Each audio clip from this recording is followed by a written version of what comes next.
பலுசிஸ்தான் விடுதலை ராணுவம். இத பாகிஸ்தான் ராணுவத்தால அடக்க முடியாது. ஊரறிஞ்ச விஷயம் தான். பலுசிஸ்தான் டோட்டலாவே பாகிஸ்தான் கிட்ட இல்ல. இருந்தாலும் அவனுங்க அடம் பிடிப்பாய்ங்க. அதுக்கு காரணம் என்ன அப்படின்னா, அங்க உள்ள வளங்கள் தான். அத பூரா சீனா கிட்ட விக்கணும். இல்ல அமெரிக்கா கிட்ட விக்கணும். அதன் மூலியமா பாகிஸ்தான் ராணுவம் கல்லா கட்டணும். இது அடிப்படையில பல வருஷமா ஓடிக்கிட்டு இருந்துச்சு. ஆனா, பலுசிஸ்தான் விடுதலை ராணுவத்த பெரிய அளவு இவர்களால எதிர்க்க முடியாது. எதிர்க்க முடியாதுங்கிறத தாண்டி எதிர்க்கிறக்கு யூனிட்ட கூட அனுப்புறது கிடையாது. ஏன் அப்புட்ன்னா, யூனிட்டு இல்லையே நெறைய யூனிட் போகுதே, சாகுறாங்களே அப்படின்னு கேட்டா, அது பூரா தனியான ஆட்கள தான் அனுப்புறாய்ங்க. யாருமே ஒரு படைத்தளபதி நின்னு வழிகாட்டுறதும் இல்ல. சரி ராணுவ ஹெட் குவார்ட்டர்ஸ்ல இருந்து வழிகாட்டுறதும் இல்ல. எங்க வந்து போட்டு தள்ளிட்டாங்கன்னா, அப்படின்னு பயந்து திரியக்கூடிய பாகிஸ்தான் ராணுவம், அடுத்த சம்பவத்துல மாட்டிக்கிச்சு. எது அப்புட்ன்னா, ட்ரெயின் தாக்குதல். ட்ரெயின் தாக்குதல்ல பாகிஸ்தான் ராணுவ வீரர்கள் தான் இறந்திருக்கார்கள். இ இவ்வளவு நடக்குது. அதாவது இவனுங்களோட லட்சணம் ஊர் உலகம் அம்புட்டு பேருக்கு தெரியும். பலுசிஸ்தான் ராணுவத்த பார்த்து எப்படி பாகிஸ்தான் ராணுவம் நடுங்குது அப்படின்னு. ஆனா இந்த ட்ரெயின் சம்பவத்துக்கு அப்புறம் ஆசிம் முனீர் இதோட தீவிரவாதத்த நான் ஒழிக்கிறேன் அப்படிங்கிறாரு. பலுசிஸ்தான் அது ஒரு விடுதலை ராணுவம். தனியா தனி நாடு கோரி அவனுங்க நாட்ட இவனுங்க தப்பா வெள்ளைக்காரன் பிரிச்சு குடுத்துட்டு போக அவன் இன்னைக்கு வரையும் தலையில அடிச்சுக்கிட்டு இருக்கான். அது தனி கதை. ஆனா, தீவிரவாதிய ஆசிம் முனீர் ஒழிக்கிறாராமா. ஒழிச்ச லட்சணம் தான் ஊருக்கே தெரியுமே! இப்படி ஒரு ஸ்டேட்மெண்ட் தான். இந்த ஸ்டேட்மெண்ட்ட விட்டுட்டு சீனா கால்ல போய் விழுகிறது. இதுக்கு கண்டனம் தெரிவிங்க. வலுவான கண்டனம் தெரிவிங்க அப்படின்னு. சீனா தெரிவிக்க தான் வேணும். சீனாவோட கொள்ள காச அங்க தான் கொட்டி வச்சிருக்காய்ங்க. அவனுங்களும் தெரிவிச்சாய்ங்க. அப்படியே லோக்கல் ஆடியன்ஸ அமைதிப்படுத்துறது தான் இதோட அடிப்படை. காரணம் என்ன? இப்ப பலுசிஸ்தான் விடுதலை ராணுவத்த ஒரு கவுண்டர் பொசிஷன் எடுக்க போறாய்ங்க. இல்ல இந்த ட்ரெயினுக்கு ஒரு பாதுகாப்பு தராய்ங்க அப்படின்னா, எல்லாத்துக்கும் ஒரு தளபதி கண்ட்ரோலா இருந்து திட்டங்கள் வகுக்கணும். தளபதி போடுறதே கிடையாது.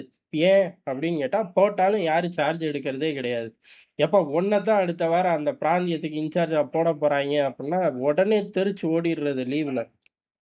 இவனுங்க வீரம் பூரா இவ்வளவுதான். இந்த லெவல் தான் இவனுங்க வீரம். அதே சமயம் இப்ப பாகிஸ்தான் போய் சீனா கால்ல விழுந்துச்சு.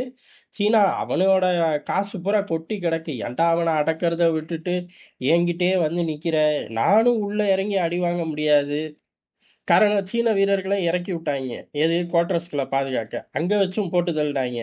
எங்க இறங்குனாலும் டிக்கெட்ட கிழிக்கிறாய்ங்க. அது பாகிஸ்தான் ராணுவமோ, சீன ராணுவமோ. சீன ராணுவம் வசதியா இதுக்காக, நாங்க சீன ராணுவத்த அனுப்பல, சீன காவல்துறை அனுப்புனோம் அப்படின்னு சொல்லி கதை கட்டி விட்டுக்குவாய்ங்க. எப்படியோ பலுசிஸ்தான் விடுதலை ராணுவத்துக்கிட்ட அடி வாங்கினவனுங்க தான் இவனுங்க 2 பேருமே. இப்ப இவர்கள் கண்டனம் தெரிவிக்கிறதுக்கு காரணம் என்னன்னா, சீனாவோட இன்வெஸ்ட்மென்ட்லாம் இருக்கு. சரி ரைட்டுன்னு தெரிவிக்கிறாய்ங்க. அமெரிக்கா இத ஸ்ட்ராங்கா பிடிச்சுக்கிச்சு. நீ என்ன சீனா கூடயே உறவாடுற? மொதல்ல சீனாவோட சீபெட் திட்டத்துல இருந்து பெரிய அளவு நாங்க பின்வாங்க போறோம்னு அறிக்கை விடுன்ட்டாய்ங்க. யாரு? ஆசிம் முனீர் சட்டைய பிடிச்சு இழுத்துட்டாய்ங்களாட்டுக்கு. இம்மீடியட்டா சீனாவோட பல ப்ராஜெக்ட்டுகள்ல பாகிஸ்தான் ஸ்லோ டவுன் குடுக்குது, பின்வாங்குது அப்படின்னு அறிவி அப்படின்ட்டாய்ங்க. எது? இந்த சந்தர்ப்பத்த பயன்படுத்தியே.